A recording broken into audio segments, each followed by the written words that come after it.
Halo sahabat Mindset Cerdas, apa kabar? Semoga kabar baik, bahagia, sehat semua. Dan kita bertemu lagi tentunya dalam konten video dari channel kami Mindset Cerdas yang selalu menginspirasi, mengedukasi, dan memotivasi. Kali ini kita akan bahas tren baru nih. Tren ini menurut saya sangat positif. Akhir-akhir ini ada tren baru yaitu nikah murah. Coba buka di googling. Banyak sekali di sana berita tentang nikah murah. Ada yang mengatakan budget nikah sederhana nih. Ada yang di bawah 20 juta. Ada juga tentang viral nikah murah di KUA. Tren nikah di KUA trending. Tidak gengsi, pasangan cuma nikah di KUA. Tren pasangan muda nikah di KUA tanpa resepsi. Budget nikah sederhana di bawah 20 juta. Viral nikah murah di KIA. Dan banyak lagi berita-berita tentang tren nikah murah ini. Sahabat, sebelum kita membahas lebih jauh, saya ingin memberi gambaran. Sebetulnya beban biaya pernikahan itu ada di pos-pos mana saja, ya. Selain biaya yang utama adalah biaya pernikahan yang sudah ditetapkan oleh KUA. Karena yang akan menikahkan prosesinya itu adalah KUA. Ini sudah standar biayanya, biaya administrasinya sudah standar. Ya itu tidak besar lah ya. Mungkin di bawah 10 juta gitu. Tetapi yang menjadi besar biaya pernikahan itu di pestanya. Pesta pernikahan.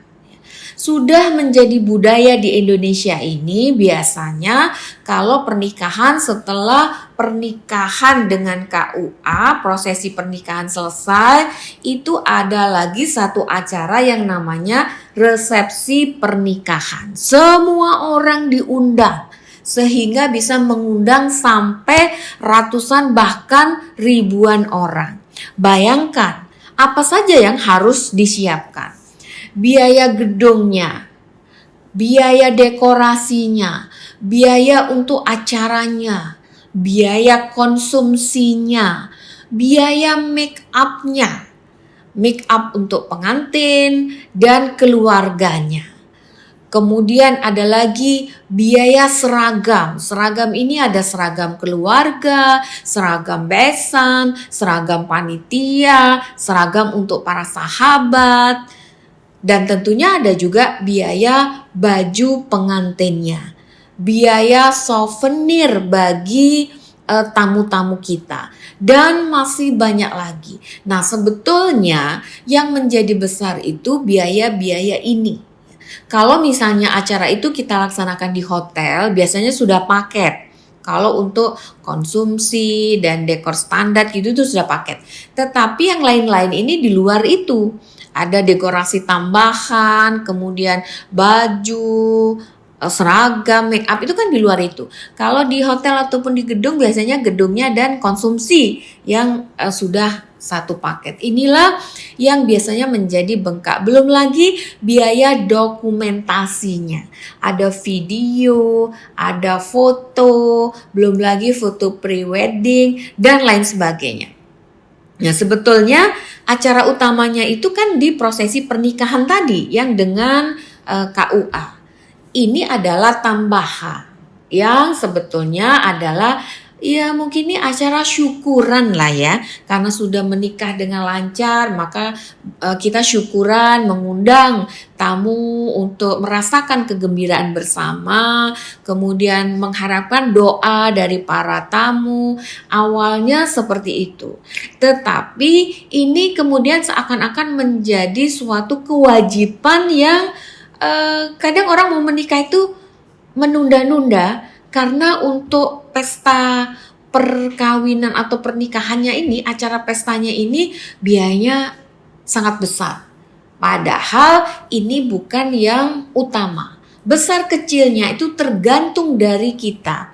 Bisa ratusan juta, bahkan miliar, bisa juga puluhan juta. Tergantung kita mau di mana, mengundang berapa banyak, dan acaranya seperti apa. Sebaiknya anggaran atau dana atau uang yang sudah kamu kumpulkan itu jangan dihabis-habiskan untuk pesta pernikahan. Kecuali kalau memang orang tuamu itu yang berkecukupan, berlebihan, kemudian ya ada memang sudah disiapkan anggaran untuk acara tersebut, untuk pesta tersebut. Tetapi kalau mau berpikir ulang, lebih baik anggaran itu digunakan untuk setelah pernikahan, ya. Karena kita lihat ya, saya amati beberapa acara pesta pernikahan yang riuh, yang besar-besaran, namun dari kalangan menengah, itu biayanya ditumpahkan pada acara pernikahan tersebut, pestanya. Ya, di acara pesta pernikahan yang menghabiskan ratusan juta. Namun sebaliknya, selesai acara, si pengantin ini mengontrak rumah yang sederhana. Padahal waktu pesta ratusan juta itu ya bukan dibuang ya, tapi keluar. Dan itu tidak kembali. Jangan berharap kalau kita mengadakan pesta pernikahan biaya 400 juta itu akan kembali separuhnya saja, itu jarang terjadi. Kemudian bahkan ada yang menyisakan hutang karena dia berspekulasi bahwa uang yang dia keluarkan itu akan kembali lagi dari orang-orang yang diundang. Nah, kalau kita mengadakan pesta, mengundang orang, jangan sekali-sekali berhitung bahwa uang yang dikeluarkan itu akan kembali dari yang hadir. Ikhlas saja kalau pesta pernikahan, jangan berhitung nanti ini yang masuk berapa. Kan ini bukan berdagang ya, kan seperti itu ya. Nah, mengapa biaya pesta ini tidak digunakan untuk membeli rumah atau minimal untuk DP rumah atau untuk biaya investasi atau modal usaha kecil-kecilan lah. Kalau memang pesta pernikahannya bisa disederhanakan, sisanya bisa untuk ya modal usaha di samping pekerjaan tetapnya, sehingga ada pekerjaan sampingan atau ada pendapatan sampingan untuk investasi, mungkin bisa beli saham, sehingga ada passive income sedari muda kita sudah berinvestasi. Kita harus fokus ke tujuan menikah.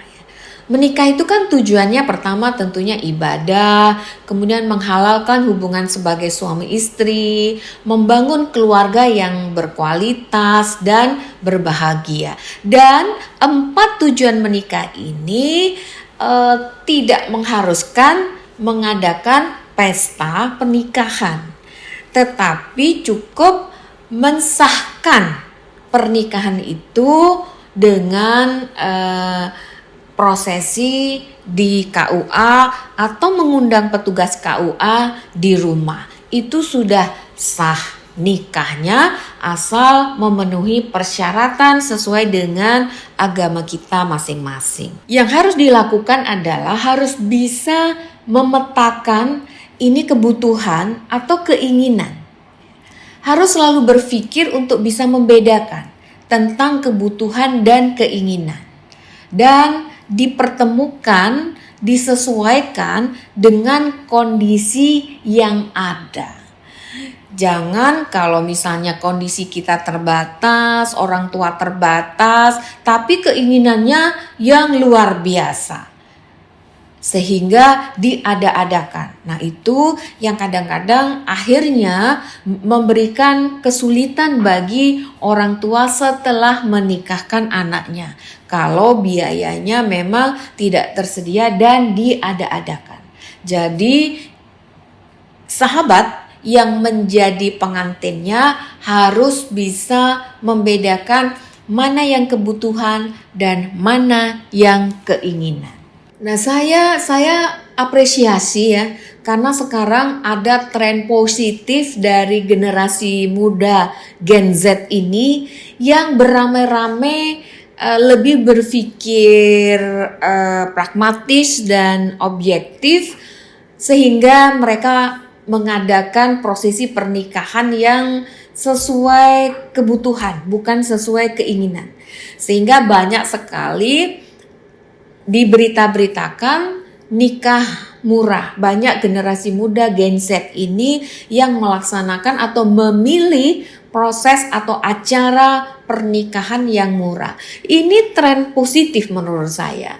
Sehingga kita bisa bergeser dari berpesta sesuai keinginan, kemudian kita akan bergeser menentukan apa sih sebetulnya yang dibutuhkan untuk mensahkan suatu pernikahan, sehingga biaya yang harusnya dikeluarkan untuk pesta yang besar itu bisa menjadi simpanan atau investasi setelah menikah. Itu kalau seandainya anggarannya sudah tersedia. Apabila anggarannya belum tersedia, maka orang bisa, apabila sudah menemukan calon pasangan yang cocok, yang sesuai, dan keduanya sudah mempunyai pekerjaan yang bisa menjamin kehidupannya setelah menikah, ya tidak perlu ditunda-tunda gara-gara mengumpulkan uang untuk pesta pernikahan yang berlebihan.